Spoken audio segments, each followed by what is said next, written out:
வணக்கம். இன்றைய முக்கிய செய்திகள்.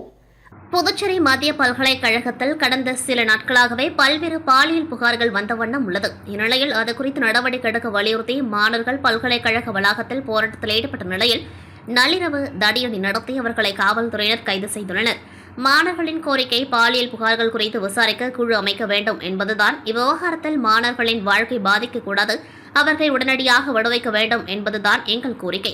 புதுச்சேரி அரசும் காவல்துறையும் எங்கள் கோரிக்கைக்கு செவிசாய்த்து மாணவர்களை விடுவிக்க வேண்டும். காவல்துறையினர் மாணவர்கள் மீது தவறான வழக்கு பதிவு செய்ய முயற்சி செய்து வருகின்றார்கள் என குற்றச்சாட்டு. தவறு செய்தவர்கள் சுதந்திரமாக திரிகிறார்கள், ஆனால் எந்த தவறும் செய்யாத மாணவர்கள் கைது செய்யப்பட்டுள்ளனர்.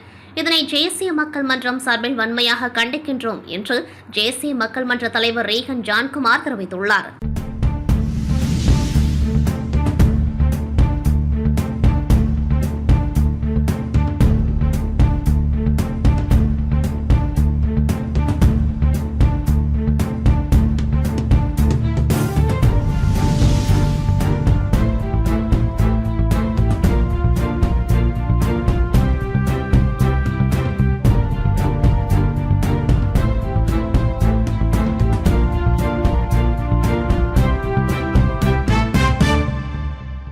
சார், லாஸ்ட் ஒரு 1 வீக்காகவே நம்ம பாண்டிச்சேரி யூனிவர்சிட்டியில் இந்த பாலியல் ஹராஸ்மெண்ட் வந்து செக்ஷுவல் ஹராஸ்மெண்ட் கேஸஸ் வந்து நிறைய வந்துட்டு இருக்கு. அதில் ஸ்டூடெண்ட்ஸ் பார்த்திங்கன்னா நிறைய பேர் வந்து ஆடியோ மூலியமாகவும் வாட்ஸ்அப்பில் வந்து பரவிட்டு இருக்குது. அதை நானும் பர்சனலாக கேட்டிருக்கேன். இப்போ நேற்று மதியானத்துலேருந்து வந்து இந்த ஸ்டூடெண்ட்ஸ் வந்து ப்ரொடெஸ்ட் பண்ண ஆரம்பித்து நேற்று நைட்டு 2:30க்கு வந்து அவங்கள அரெஸ்ட் பண்ணியிருக்காங்க. அவங்கள வந்து இது பண்ணியிருக்காங்க. இதுக்கு வந்து அவங்களோட கோரிக்கை என்னென்னா, இங்கே ஒரு இன்டர்னல் கமிட்டி ஃபார்ம் பண்ணி அவங்க வந்து இந்த டீச்சர்ஸை யார் யார் வந்து இந்தமாரி ஹராஸ்மெண்ட் பண்ணுறாங்களோ விசாரிக்கணும்னு சொல்லியிருக்காங்க. பட் வந்து அதுக்கு சரியான வந்து ஒரு இது எடுக்கலை. அதனால் இன்றைக்கி வந்து எஸ்எஸ்பி இங்கே எஸ்பி மேடம்கிட்ட வந்து பேசணும். அவங்களாம் சொன்னாங்க விசாரிக்கிறோன்னு சொல்கிறாங்க. அது வந்து அது யாரை வந்து விசாரிக்கணும் அவங்கள விசாரிக்காமல் ஸ்டூடெண்ட்ஸ் வந்து விசாரிக்கல, எந்த ஒரு இதுவும் இல்லை. அதனால் வந்து நாங்கள் எங்கள் மக்கள் மன்றம் மூலிமா நாங்கள் போராட்டம் பண்ணுறதுக்காக இங்கே வந்திருக்கோம். ஸ்டூடெண்ட்ஸ் அடிச்சிருக்காங்க, கண்டிப்பாக அந்தமாரி பண்ணக்கூடாது. ஏன்னா அவங்களோட ஃப்யூச்சர் வந்து பாதிக்கும். அவங்க மேலே கேஸ் வந்து தப்பாக வந்து புட்டப் பண்ண ட்ரை பண்ணுறாங்க. நாங்கள் உள்ளார போய் பேசின வரைக்கும் ஸோ அது வந்து அவங்களோட ஃப்யூச்சரை பாதிக்கும். அந்தமாரி வந்து பண்ணக்கூடாதுன்னு சொல்லிட்டு எங்களோட குற்றச்சாட்டை நாங்கள் வைக்கிறோம். என்ன மாதிரி நடக்குது, என்ன பண்ண பார்க்குறாங்க புரியலங்க. உள்ள ஸ்டூடெண்ட்ஸ் என்ன பண்ண பார்க்குறாங்க? அவங்க மேலே வந்து தப்பான கேஸை வந்து போட பார்க்குறாங்க. ஆமாம், விடுற மாதிரி இல்லை. நாங்கள் எவ்வளோ கேட்டு பார்த்தோம், இப்போதைக்கு அவங்கள விடுற மாதிரி இல்லை. கோரிக்கை ஃபைனலாக என்ன? அவங்கள வந்து விடுவிக்கணும்.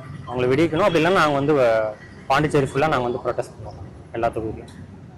ஏன்னா ஸ்டூடெண்ட்ஸோட வாழ்க்கை வந்து பாதிக்கக்கூடாது. ஸோ அதோட மெயின் மோட்டிவ் தான் எங்களுக்கு. அதுதான் பாலியல் துன்புறுத்தலுக்கு எதிராக தான் மாணவர்கள் போராட்டம் பண்ணுறாங்க. அவங்க வந்து அடக்குமுறையை வந்து காவல்துறை பண்ணுறது எப்படி பார்க்குறீங்க? புரியல சார். பாலியல் துன்புறுத்தலுக்கு எதிராக தான் மாணவர்கள் போராடுறாங்க. அவங்க வந்து காவல்துறை வந்து அடக்குமுறை கையில் எடுத்து அது தப்பு தான் சார். தப்பு. யாரை விசாரிக்கணுமோ அவங்கள விசாரிக்காமல் நீங்கள் வந்து ஸ்டூடெண்ட்ஸ் அரெஸ்ட் பண்ணுறது தப்பான விஷயம். அதனால தான் நாங்கள் வந்து இந்த போராட்டம் வந்து பண்ண போகிறோம். சட்டமன்ற உறுப்பினர் ஜான்குமாருக்கு மந்திரி பதவி அளித்து 88 நாட்கள் உருண்டோடியும் அவருக்கான இலாக்காக்கள் இன்னும் அளிக்கப்படவில்லை. இலாக்கா இல்லாத மந்திரி என்ற வினோதம் இந்தியாவில் புதுச்சேரியில் மட்டுமே நிகழ்கிறது. யாருக்கு மந்திரி பதவி கொடுப்பது, அவருக்கு எந்த துறைகளை ஒதுக்குவது என்பது முதலமைச்சரின் விருப்ப உரிமைக்குட்பட்டதுதான். அவர் அளிக்கும் ஆலோசனையின்படி துணைநிலை ஆளுநர் பெயரில் மந்திரிக்கான ஆணை பிறப்பிக்கப்பட வேண்டும். முதலமைச்சரால் கடந்த 88 நாட்களாக இலாக்கா பற்றிய ஆலோசனைகளை துணைநிலை ஆளுநருக்கு வழங்க முடியவில்லை. யாரை அமைச்சராக நியமிக்க வேண்டும் என்பதை நியமனத்திற்கு முன்பே யோசிக்க வேண்டும். அவருடைய குணாதிசயங்கள், பின்புலம் ஆகிய அனைத்தும் தேர்வு செய்வதற்கு முன்பே யோசித்து அவரை அமைச்சராக சரியாக நியமிக்க வேண்டும். தேர்வு செய்த பிறகு அவருக்கு ஓரிரு நாட்களுக்குள் இலாக்காக்களை ஒதுக்க வேண்டும். இதில் எந்த பிரச்சனையும் இல்லை. ஏற்கனவே சாய் சரவணகுமார் கண்காணித்து வந்த அனைத்து துறைகளையும் ஜான்குமாருக்கு கொடுக்கலாம். இதைவிட்டு வேறு இலாக்காக்களை முதலமைச்சர் ஆய்வுக்கூடத்தில் ஆராய்ச்சி செய்து கண்டுபிடித்துக் கொண்டிருக்கிறாரா? அதனால்தான் காலதாமதம் ஏற்படுகிறதா என்று தெரியவில்லை. ஒருவேளை ஆராய்ச்சி முடிந்த பிறகுதான் 2026 சட்டமன்ற தேர்தல் நடக்கும் நேரத்தில்தான் இலாக்காக்களை கொடுப்பார் என்ற எண்ணம் தோன்றுகின்றது. புதுச்சேரி அரசு என்பது முதலமைச்சரின் குடும்ப சொத்து அல்ல, அவரது கண்ணசைவின்படி அரசாங்கம் நடப்பதற்கு. இது அரசியலமைப்பு சட்டத்தினாலும் யூனியன் பிரதேச சட்டம் 1963 படி உருவாக்கப்பட்ட அரசு. யாருக்கும் சொந்தமானதல்ல. இங்கே சட்டத்தின் ஆட்சிதான் நடக்க வேண்டும். அமைச்சரை நியமித்து அவருக்கான இலாக்காக்களை ஒதுக்குவது யூனியன் பிரதேச சட்டம் 1963 பகுதி 4 பிரிவு 47 உட்பிரிவு 4 படி நடக்க வேண்டும். முதலமைச்சருக்கு அளிக்கப்பட்டுள்ள விருப்ப உரிமையை குறுகிய காலத்திற்குள் மட்டுமே பயன்படுத்த வேண்டும். புதுவை பல்கலைக்கழக மாணவிகளின் மீதான தொடர் பாலியல் குற்றச்சாட்டுகளை மூடிமறைக்கும் பல்கலைக்கழகத்தின் துணைவேந்தரை கண்டித்தும் பல்கலைக்கழக காரைக்கால் வளாக தலைவர் மாதவையா மீதும் மேலும் பல பாலியல் குற்றச்சாட்டுகளில் ஈடுபட்டுள்ள பேராசிரியர்களை பணிநீக்கம் செய்ய வேண்டுமென பல்கலைக்கழக மானியக்குழு 2015 விதிகள் படி பாலியல் புகார்களை விசாரிக்கும் கமிட்டியை முறையாக அமைத்திட வேண்டுமென வலியுறுத்தி நூற்றுக்கணக்கான மாணவர்கள் துணைவேந்தர் அலுவலகத்தை முற்றுகையிட்டு நேற்று காலை போராட்டத்தில் ஈடுபட்டனர்.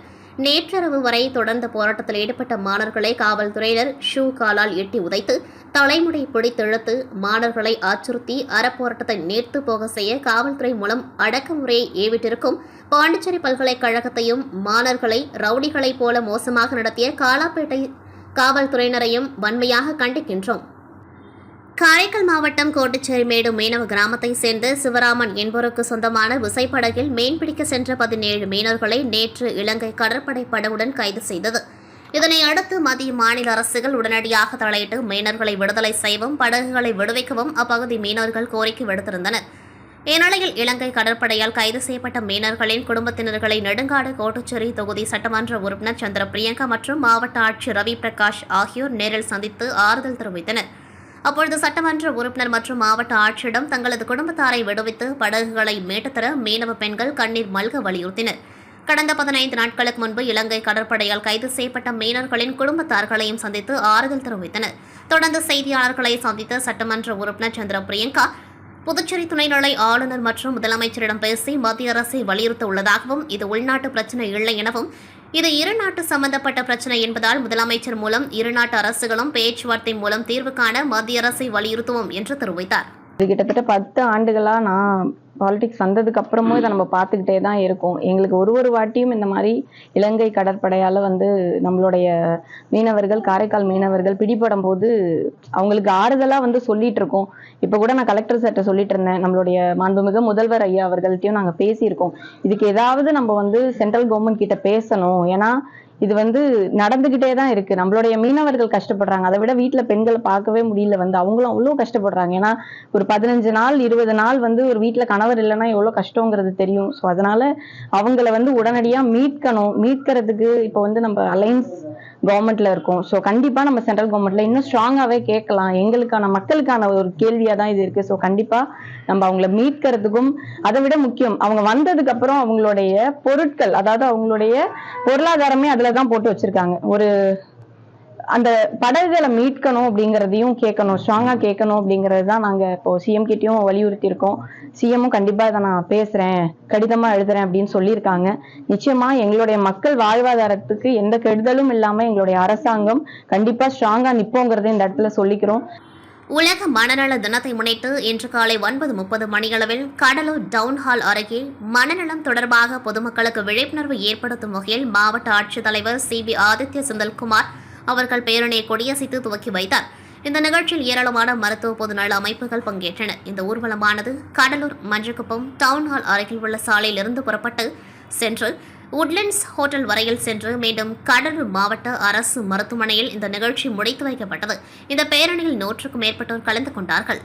கடலூர் மாவட்டம் டவுன்ஹால் அருகே ஹெல்மெட் விழிப்புணர்வு பேரணி நடைபெற்றது. இந்த பேரணியில் V2 மீடியாவின் தயாரிப்பான ரோடு ராஜாவா என்கின்ற பாடலை இருசக்கர வாகனத்தை சாலையில் ஹெல்மெட் அணிந்து பாதுகாப்புடன் ஓட்டி செல்வதற்கான பாடலை மாவட்ட காவல் கண்காணிப்பாளர் S. ஜெயக்குமார் அவர்கள் சிறப்புரையாற்றி கொடியசைத்து துவக்கி வைத்தார். இந்த நிகழ்ச்சியில் சிறப்பு அழைப்பாளராக கடலூர் மாவட்ட மேயர் சுந்தரி ராஜா, காவல் துணை கண்காணிப்பாளரான MS. ரூபன்குமார் மற்றும் தமிழ்நாடு அரசு காவல்துறையினர் டாக்டர் APJ அப்துல் கலாம் இருசக்கர மோட்டார் பழுதுபார்க்கும் தொழிலாளர் நலசங்கம் இணைந்து ஏற்பாடு செய்திருந்த இந்த நிகழ்ச்சியில் ஏராளமானோர் கலந்து கொண்டு ஹெல்மெட்டுகளை பெற்று சென்றனர்.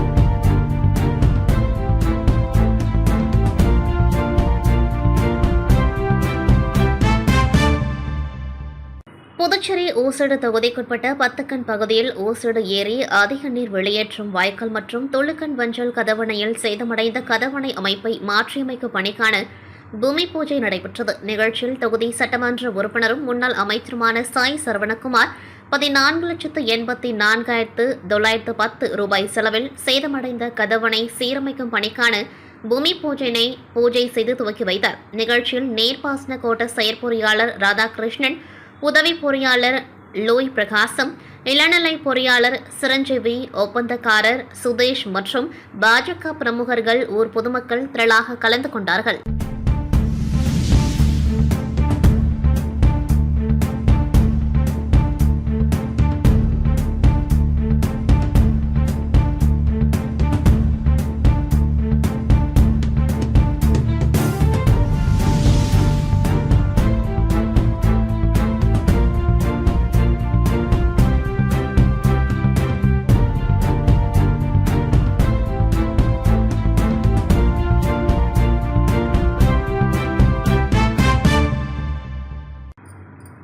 இருபத்தி 6/9/2025 அன்று பாரதிதாசன் அரசு மகளிர் கல்லூரியில் தன்னாட்சி தேசிய தர நிர்ணயக்குழு தரம் B+ நிறும செயலறியியல் துறை மற்றும் அகத்தர உறுதிக்குழு இணைந்து நடத்திய மின்னணு வங்கியியல் நடைமுறையில் சமீபத்திய போக்குகள் மற்றும் சவால்கள் என்ற தலைப்பில் ஒருநாள் தேசிய கருத்தரங்கம் நடைபெற்றது.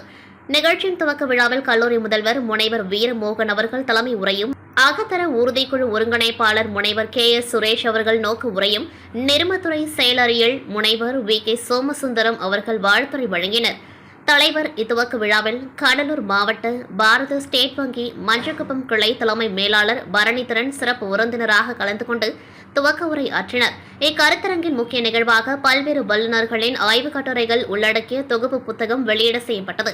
இத்துவக்க விழாவை தொடர்ந்து தொழில்நுட்ப அமர்வு ஒன்றில் தகவல் தொழில்நுட்பம் மற்றும் மின்னணு வங்கியல் என்ற தலைப்பில் புதுச்சேரி பாரத ஸ்டேட் வங்கியின் மண்டல அலுவலக மின்னணு வங்கியல் துணை அதிகாரி MS நந்தினி ஞானசேகரன் அவர்கள் தகவல் தொழில்நுட்ப பாதுகாப்பு மற்றும் மின்னணு வங்கியல் குறித்து சிறப்புரையாற்றினர். இச்சிறப்பு அமர்விற்கு புதுச்சேரி காஞ்சி மாமுனைவர் பட்ட மேற்படிப்பு மைய செயலறியியல் துறை தலைவர் முனைவர் ஸ்ரீனிவாசன் அவர்கள் தலைமையேற்று நடத்தினர். மேலும் தொழில்நுட்ப அமர்வு 2 காரைக்கால் அரசு மகளிர் கல்லூரி நிறும செயலறியியல் துறை தலைவர் முனைவர் செந்தில் ஸ்ரீனிவாசன் அவர்கள் வங்கியலில் செயற்கை நுண்ணறிவு குறித்து உரையாற்றினர். நிறைவு விழாவில் கனரா வங்கியின் முன்னாள் முதுநிலை மேலாளர் கண்ணன் அவர்கள் சிறப்புரையாற்ற கருத்தரங்கம் இனிதே நிறைவுற்றது.